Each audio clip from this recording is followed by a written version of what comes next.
हा छोटासा ताटाखाली रुमाल बनवत आहे। कोणताही तुम्हाला ज्या साईजचं तुम्हाला बनवायचं आहे त्या साईजनुसार तुम्ही कापू शकता। मी अशी बशी ठेवली आहे आणि त्याच्यावरून थोडं 2 किंवा 3 बोट अंतर सोडून हे कापून घेतलेलं आहे। कट केल्यानंतर मी हे एक अशी गोणी घेतली आहे। गोणी मी याचा खाली वरून शिवून घेणार आहे। हे एकदम असं टाईट राहील म्हणून मी या खाली गोणी ठेवत आहे।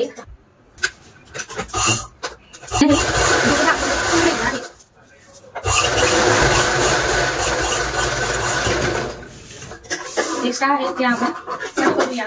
2.5 इंचाची मी पट्टी कापून घेतलेली आहे। जी पट्टी आहे ही पूर्ण अशी झालर तयार करून घेतली आहे। आता आपण ही झालर पूर्ण या सर्कलवर लावून घेणार आहोत। प्लेस शिवून आपल्याला पूर्ण राऊंड मारून घ्यायचा आहे।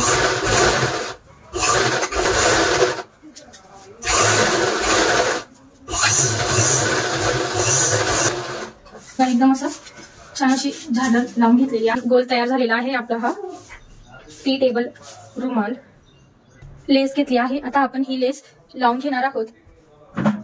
टी टेबलचा रुमाल आहे किंवा तुम्ही याला पूजेचा रुमालही म्हणू शकता। लेस लावून घेऊया।